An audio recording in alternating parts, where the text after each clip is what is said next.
Hello friends, कैसे हैं आप सब लोग। आशा करता हूँ बहुत ही बढ़िया होंगे, अच्छे होंगे।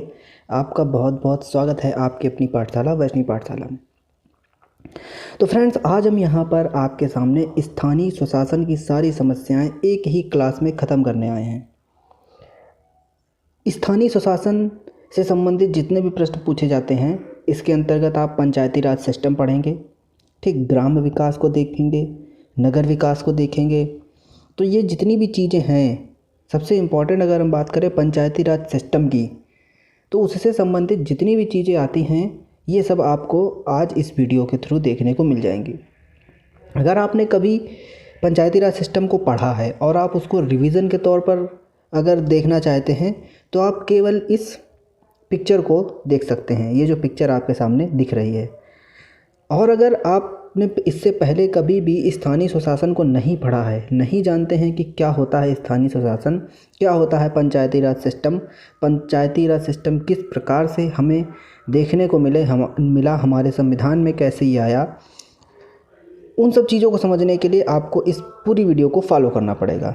ओके, चलो फिर यहाँ पर हम समझते हैं कि आखिर स्थानीय स्वशासन होता क्या है, ठीक किस प्रकार से ये वर्क करता है। देखिए, स्थानीय स्वशासन से अगर हम तात्पर्य समझें तो मतलब होता है स्थानीय स्तर पर लोगों को शासन में भागीदार बनाकर, मतलब एक लोकतांत्रिक विकेंद्रीकरण को सुनिश्चित करना। बात समझ में आ गई? तो इसका सिंपल से मतलब क्या होता है, एक लोकतांत्रिक विकेंद्रीकरण की भावना स्थापित करना। कैसे? स्थानीय स्तर पर लोगों को शासन में भागीदारी बनाकर, ठीक है, लोगों को, अब स्थानीय स्तर पर लोगों को हम शासन में भागीदार बनाएं, इसके बाद वहाँ पर हम लोकतांत्रिक विकेंद्रीकरण की स्थापना करें।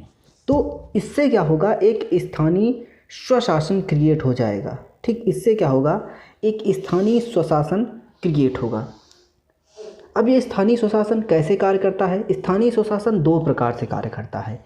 एक तो ग्रामीण क्षेत्र के लिए, दूसरा कार्य करता है नगरीय क्षेत्र के लिए। अगर हम ग्रामीण क्षेत्र की बात करें तो ये 3 स्तर पर है। एक तो जिला पंचायत सबसे बड़ा, दूसरा ब्लॉक पंचायत मध्य स्तर का, तीसरा ग्राम पंचायत निम्न स्तर का। अगर हम नगरीय क्षेत्र की बात करें तो नगर निगम, दूसरी बात आती है नगर पंचायत, फिर बात आती है नगर पालिका। इतनी बात समझ में आ गई आपको? ठीक, आगे बढ़ें तो हम समझ गए कि आखिर स्थानीय स्वशासन से तात्पर्य क्या है और स्थानीय स्वशासन किस प्रकार से कार्य करता है, किस प्रकार से बटा हुआ है। अब आगे की बातें समझते हैं। अब आपके सामने प्रश्न ये उठता है कि आखिर स्थानीय स्वशासन की सबसे पहले अवधारणा कहाँ से आई। तो स्थानीय स्वशासन की अवधारणा हमें प्राप्त होती है रिपन के द्वारा। ठीक, रिपन के द्वारा एक रिपन प्रस्ताव लाया गया 1882 में, जहाँ पर स्थानीय स्वशासन की जो एक मांग है वो प्रस्तुत की गई। ठीक, बात समझ में आ गई? तो इसी रिपन प्रस्ताव को, जो कि 1882 में लाया गया, इसी को भारतीय स्वशासन की संस्था का मैग्ना कार्टा भी कहा जाता है। तो अगर आपसे पूछा जाए ये प्रश्न कि स्थानीय स्वशासन का जन्मदाता कौन है, या स्थानीय स्वशासन का रिपन प्रस्ताव कब लाया गया, 1882 समय ध्यान रखना, और लॉर्ड रिपन को ध्यान रखना। रिपन प्रस्ताव को स्थानीय स्वशासन का मैग्ना कार्टा भी कहा जाता है। ठीक है, अब यहाँ पर जब ये 1882 में इसको रखा गया, ठीक, स्थानीय स्वशासन को बनाया गया, इसी के बाद 1919 में, अब देखिए 1919 में क्या होता है, 1919 में पंचायतों को हस्तांतरित विषय के रूप में शामिल कर लिया गया। ठीक, और इसके संबंध में विधि बनाने की जो शक्ति थी वो प्रांतीय विधायिकाओं को दे दी गई। ठीक, इस बात को भी आप ध्यान रखना।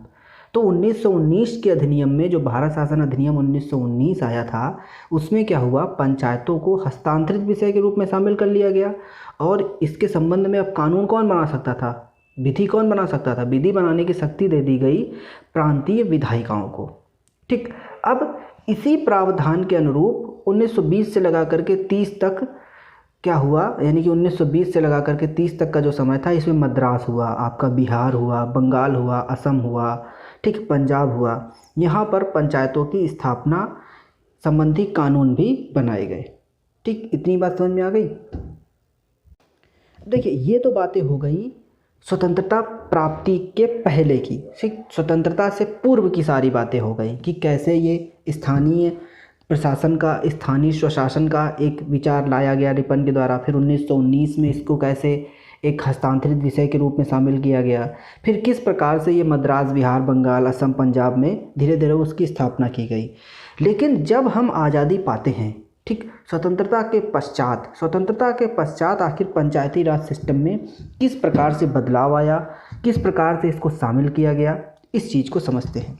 देखिए, अगर हम स्वतंत्रता के टाइम पीरियड की बात करें तो यहाँ पर संविधान बन रहा है, ठीक। संविधान बनने के लिए संविधान सभा क्या कर रही है, संविधान का निर्माण कर रही है। तो इसमें एक अनुच्छेद 40 जोड़ा गया संविधान में ही, नीति निर्देशक तत्वों में, जो कि आयरलैंड से लिए गए हैं। एक अनुच्छेद 40 जोड़ा गया। अब अनुच्छेद 40 जो कि एक गांधीवादी अर्थव्यवस्था पर, मतलब गांधीवादी विचारधारा पर केंद्रित था। श्री मन्ना नारायण अग्रवाल, नाम ध्यान रखना, श्री मन्ना नारायण अग्रवाल, इन्होंने पंचायती राज सिस्टम को अनुच्छेद 40 में जोड़ने का समर्थन किया था, ठीक। अगर ये प्रश्न कहीं पूछा जाता है तो बहुत ही डिफ़िकल्ट हो जाएगा आपके लिए बताना, ये मैं आपको बता दे रहा हूँ। इसलिए इस पॉइंट को भी आप नोट डाउन कर लेना, क्या कि संविधान सभा में पंचायती राज व्यवस्था का समर्थन किसके द्वारा किया गया, एक गांधीवादी व्यक्ति थे श्री मन्ना नारायण अग्रवाल के द्वारा, ठीक। तो उन्हीं के अनुसार नीति निर्देशक तत्वों के भाग में अनुच्छेद 40 जोड़ा गया, जिसमें पंचायती राज सिस्टम की बात कही गई। बात समझ में आ गई। तो अब बात ये आती है कि अनुच्छेद, ओके, इस प्रकार से अनुच्छेद 40 हमारे पिक्चर में आता है और अनुच्छेद 40 के अनुसार ही हमें पंचायती राज सिस्टम को देखना पड़ता है, पढ़ना पड़ता है, समझना पड़ता है। आगे बात करें, चलिए आगे बात कर लेते हैं। अब इसी चीज़ को आपको समझना है, आपको सीखना है। तो देखिए, यहाँ पर सारे पॉइंट लिखे हुए हैं, ऐसा कोई पॉइंट नहीं है जो कि मिस हो गया हो। अगर वो पॉइंट मिस हो गया है तो आप मेरी वाणी को अच्छे से सुनिए, आपको हर चीज़ समझ में आ जाएगी, ठीक। और अगर आपको कोई पॉइंट मैं इम्पोर्टेंट बताऊं तो उसको नोट डाउन आपको ज़रूर से ज़रूर करना है, ठीक। तो हमने आपको बता दिया कि स्थानीय स्वशासन में आपको रिपन प्रस्ताव ध्यान रखना है, कब आया, 1882 में, अनुच्छेद कौन सा है, 40, ठीक। इतनी बात समझ में आ गई। अब देखिए यहाँ पर क्या हुआ, पंचायती राज में सुधार करने के लिए समय समय पर बहुत सारी समितियाँ बनाई गईं, जिनसे कुछ सुझाव मांगा गया। देखिए, इन समितियों को बनाने का कारण क्या था।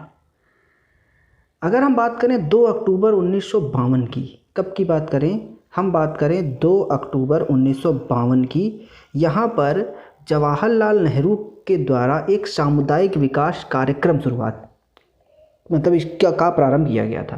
किसका, 2 अक्टूबर 1952 में पंडित जवाहरलाल नेहरू के द्वारा एक सामुदायिक विकास कार्यक्रम प्रारंभ किया गया था, जिसका सिंपल सा उद्देश्य था लोगों का आर्थिक और सामाजिक विकास करना और ज़्यादा से ज़्यादा उसमें जन सहभागिता दिखाना। लेकिन जो ये कार्यक्रम था वो फेल हो गया। तो ऐसा माना गया कि ये जो पंचायती राज सिस्टम है इसमें कोई ना कोई कमी है, तो इसको इम्प्लीमेंट कैसे किया जाए। तो उसी को इम्प्लीमेंट कराने के लिए कि आखिर इसको हम कैसे सुदृढ़ बना सकते हैं, लोग ज़्यादा से ज़्यादा इसमें कैसे शामिल हों, इस चीज़ को लागू करने के लिए कई सारी समितियों का गठन किया गया, जिनसे समय समय पर कुछ सुझाव भी मांगा गया। जैसे कि बलवंत राय मेहता समिति 1957 में गठित की गई, ठीक। ये सारी समितियां आपके सामने लिखी हुई हैं जो कि बहुत ही पूछी जाती हैं। बलवंत राय मेहता समिति, ठीक, 1957 में गठित की गई। अशोक मेहता समिति 1977 में, PV राव समिति 85 में, LM सिंघवी समिति 1986 में, PK थुंगन समिति 1988 में, ठीक। ये सारी वो समितियां थीं जिनसे पंचायती राज सिस्टम को कैसे इम्प्लीमेंट किया जाए, उसमें कैसे सुधार हो, ठीक, लोगों की जन सहभागिता कैसे ज़्यादा से ज़्यादा बढ़े, इसके लिए सुझाव मांगे गए। तो सभी ने अपने अपने स्तर पर सुझाव दिया और फिर उसको किस प्रकार से लागू किया गया, इस चीज़ के बारे में भी हम अब आगे बात करते हैं। तो सबसे पहले हम बात करते हैं बलवंत राय मेहता समिति के बारे में, ठीक, जो कि 1957 में आई। अब देखिए बलवंत राय मेहता समिति के द्वारा क्या किया गया। बलवंत राय मेहता समिति ने पंचायतों की एक त्रिस्तरीय संरचना का विकास किया। ठीक, इन्होंने कहा कि पंचायत राज जो सिस्टम है, जो पंचायतों की संरचना है, वो 3 स्तर की होनी चाहिए। ठीक, सबसे पहले स्तर पर यानी कि ग्राम स्तर पर ग्राम पंचायत होनी चाहिए, मध्यवर्ती स्तर पर एक ब्लॉक पंचायत होनी चाहिए और उच्चतम स्तर पर जिला परिषद होनी चाहिए। किसने बात कही ये बात कही बलवंत राय मेहता ने। तो इन्हीं की जो मतलब इनके जो बताए गए सुझाव थे, इन्हीं के अनुसार 2 अक्टूबर 1959, समय ध्यान रखना, 2 अक्टूबर 1959 को आंध्र प्रदेश के महबूब जिले में एक व्यवस्था प्रारंभ की गई। ठीक, सबसे पहले इसको लागू किया गया, लेकिन इसके बाद धीरे धीरे क्या हुआ, इसकी जो शुरुआत हुई, अच्छा शुरुआत इसकी 1959 में है। ठीक, ये हम बताने जा रहे थे कि 2 अक्टूबर 1959 में राजस्थान के नागौर जिले से, ठीक, राजस्थान के नागौर जिले से पंडित जवाहरलाल नेहरू के द्वारा त्रिस्तरीय पंचायत का उद्घाटन किया गया। ठीक, तो त्रिस्तरीय जो संरचना थी वो सुझाव किसका था, बलवंत राय मेहता का। ठीक, बलवंत राय मेहता समिति का सुझाव था कि पंचायती राज जो सिस्टम है वो त्रिस्तरीय होना चाहिए। नेक्स्ट अब बात करते हैं अशोक मेहता की। ठीक, देखिए अशोक मेहता समिति जो कि 1977 में बनी थी, इसमें 13 सदस्य थे। ठीक, तो 13 सदस्यीय अशोक मेहता समिति का गठन भी पंचायती राज सिस्टम की जो व्यवस्था है उसमें कमियों को दूर करने के लिए किया गया था। तो इन्होंने बताया कि पंचायती राज सिस्टम जो है वो 2 स्तर का होना चाहिए। ठीक, 2 स्तर का इन्होंने बताया। अब यहाँ पर देखिए क्या बताया, 20 लाख से अगर कम जनसंख्या है तो वहाँ पर 2 स्तर का, एक ग्राम स्तर का और एक जिला स्तर का। तो 2 स्तर की बात किसने की, अशोक मेहता ने। त्रिस्तरीय समिति की बात किसने की, त्रिस्तरीय की बात किसने की, बलवंत राय मेहता ने। ठीक, तो इतनी बातें आपको कम से कम ध्यान रखना। और बाकी आप पीवी के राव समिति ध्यान रखना, पंचायती राज सिस्टम से ही जुड़ी है। एलएम सिंह भी ध्यान रखना, पंचायती राज से ही जुड़ी है। और पी के थुंगन भी ध्यान रखना, जो कि 1988 में बनी, ये भी पंचायती राज सिस्टम से जुड़ी है। और बाकी आप इसका क्रम भी ध्यान रखना। ठीक, क्रम भी पूछा जा सकता है। अब देखिए इसी चीज़ को ध्यान में रखते हुए 1992 में केंद्र सरकार के द्वारा पंचायतों में मतलब एक रूपता लाने के लिए और पंचायतों का जो चुनाव है वो समय पर हो जाए, यानी कि समय पर चुनाव सुनिश्चित करने के लिए, आर्थिक स्थिति से सबको सुदृढ़ करने के लिए एक व्यवस्था की गई। व्यवस्था क्या की गई, संवैधानिक एक दर्जा देने के लिए यहाँ पर 73वां संविधान संशोधन किया गया। इस संविधान संशोधन के द्वारा भाग 9 जोड़ा गया। कौन सा भाग जोड़ा गया, भाग 9 जोड़ा गया। देखिए सारी चीज़ें आपके सामने यहाँ पर लिखी हुई हैं। भाग 9 जोड़ा गया जिसमें अनुच्छेद 243 से लगा करके 243 ए से लगा करके 243 ओ तक। ठीक, ध्यान रखना 73वां संविधान संशोधन पंचायती राज सिस्टम से संबंधित है। 1992 में केंद्र सरकार ने इसकी संस्तुति रखी। 73वां संविधान संशोधन 1993 में किया गया। ठीक है, भाग 9 है। अनुसूची इसमें 11 जोड़ी गई।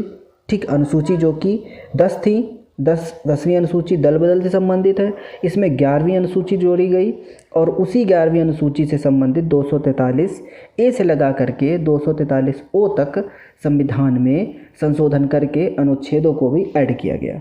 बात समझ में आ गई। अब इसी 73वें संविधान संशोधन के बाद उत्तर प्रदेश पंचायत विधि विधेयक 1994 एक पारित किया गया। ठीक, इस विधेयक को ध्यान रखना। ओके, तो इतनी बातें आप ध्यान रखना। अब हम सीधे बात करते हैं अपने 73वें संविधान संशोधन पर।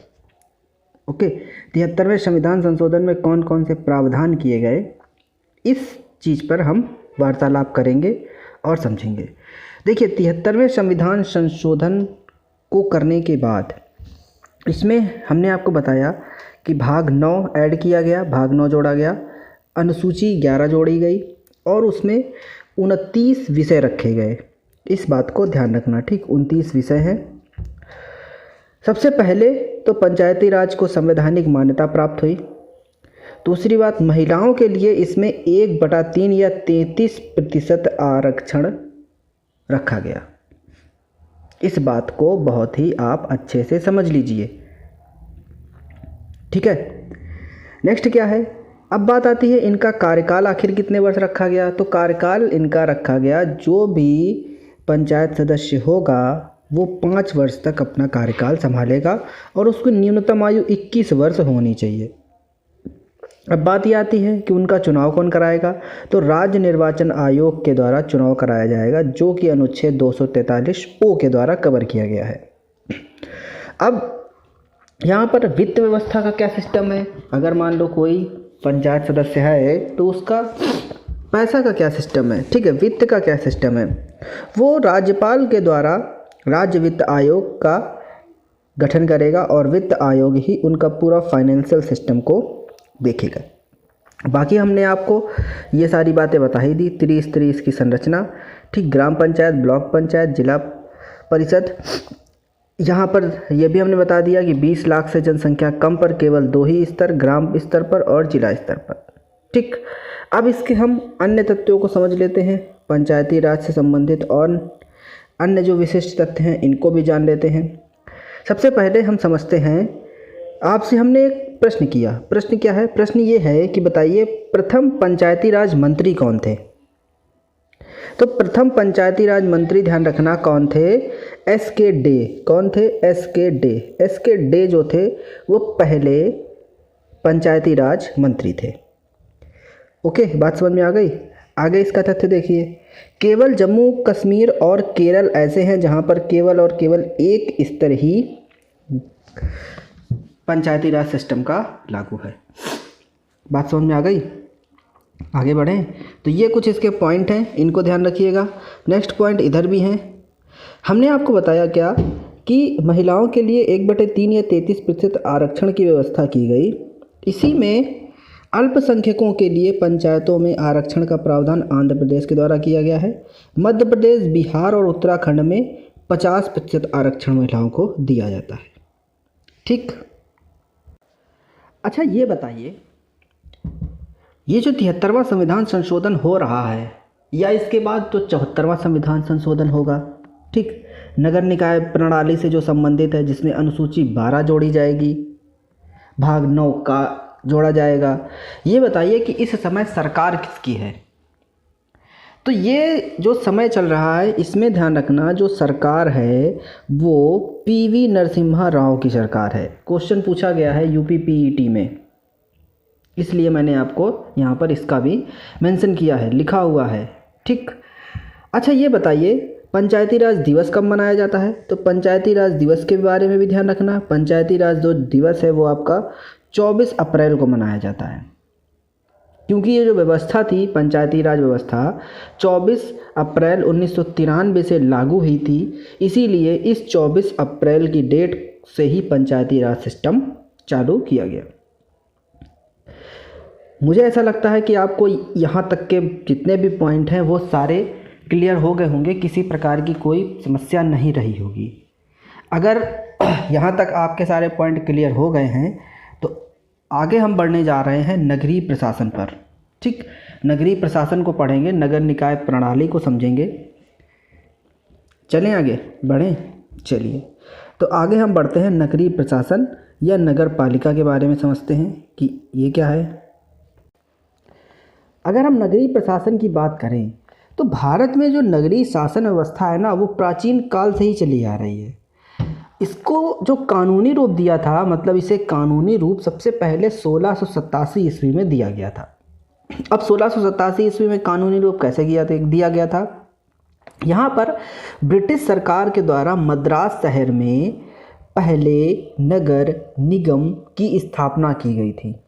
ओके, तो बहुत ही इम्पोर्टेंट पॉइंट है कि पहला नगर निगम किसके द्वारा बनाया गया था, ब्रिटिश सरकार के द्वारा। कब बनाया गया था, 1987 में बनाया गया था। कहाँ बनाया गया था, मद्रास में बनाया गया था, ठीक। अब इसी के कुछ समय के बाद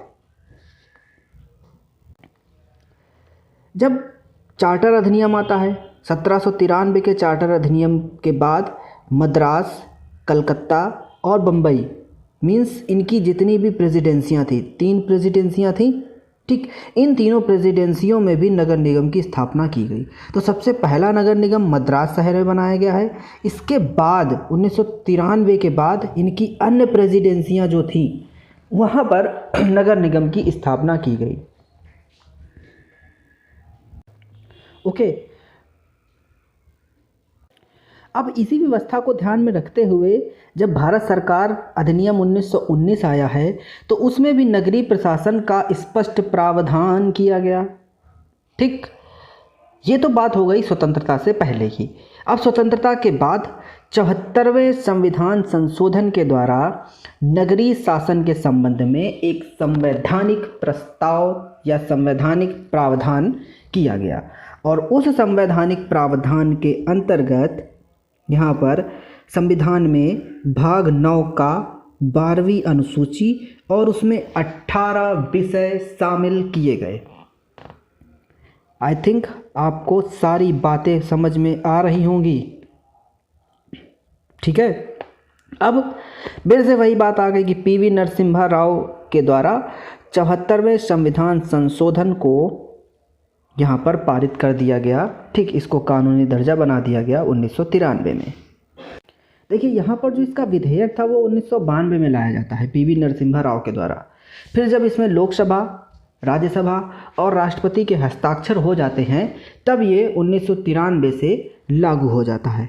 ठीक, तो विधेयक ये 1992 का है लेकिन लागू जो होता है ये लागू होता है 1993 से। ठीक, 24 अप्रैल 1993 से। बात समझ में आ गई? तो यहाँ से आपके ये वाला पॉइंट भी समाप्त होता है।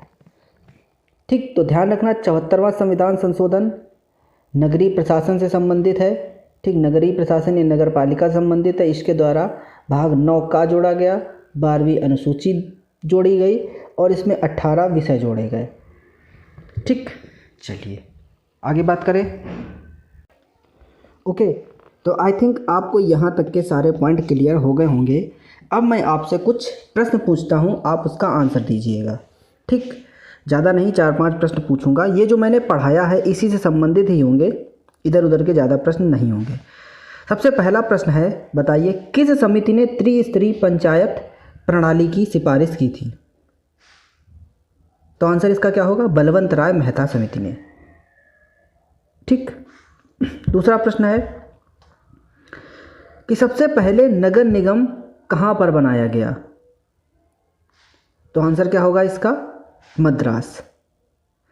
तीसरा प्रश्न, ग्राम पंचायतों के गठन के लिए कौन सा अनुच्छेद है? अनुच्छेद नंबर 40। बात समझ में आ गई? आगे बताइए। अच्छा, सिंपल सा क्वेश्चन, थोड़ा टॉपिक से हट करके ये बताइए, राज्यपाल की नियुक्ति किस अनुच्छेद से संबंधित है? अनुच्छेद नंबर 100। हाँ बताइए बताइए, अनुच्छेद नंबर 155। चलिए आगे। अच्छा बताइए, राज्य के पंचायती राज संस्थाओं में महिलाओं के लिए कितना आरक्षण है? कुल स्थान का 1/3। ठीक है, बात समझ में आ गई? उत्तर प्रदेश का राजकीय पक्षी कौन है ये बताइए? सारस या क्रौंच। तो इस प्रकार से आपको इस टॉपिक से संबंधित काफ़ी सारे जो प्रश्न हैं, जो डाउट है वो आपके क्लियर हुए होंगे। आपने अदर फैक्ट को भी अच्छे से जाना होगा, समझा होगा, पढ़ा होगा। ठीक, अगर आपने नहीं जाना है तो इस वीडियो को 1 बार 2 बार ठीक ज़रूर देखिए। अगर आपको कोई पॉइंट इम्पोर्टेंट लग रहा है तो आप उसको नोट डाउन कर लीजिए, क्योंकि आपकी परीक्षा में यही सारे प्रश्न पूछे जाएंगे। ओके, तो इस प्रकार से हमारा ये जो पंचायती राज सिस्टम जो कि उत्तर प्रदेश से संबंधित था काफ़ी हद तक समाप्त होता है और यहाँ पर हमने काफ़ी सारी चीज़ों को कवर भी किया है। तो मैंने यहाँ पर पूरी कोशिश की है कि आपको ज़्यादा से ज़्यादा चीज़ें मैं आपको यहाँ पर बताऊँ जो जो परीक्षा में इम्पोर्टेंट है। ठीक, तो आशा करता हूँ कि आपको ज़रूर कुछ ना कुछ बेनिफिट हुआ होगा। मिलते हैं अपने नेक्स्ट क्लास में, बस अपना प्यार बनाए रखिए। धन्यवाद।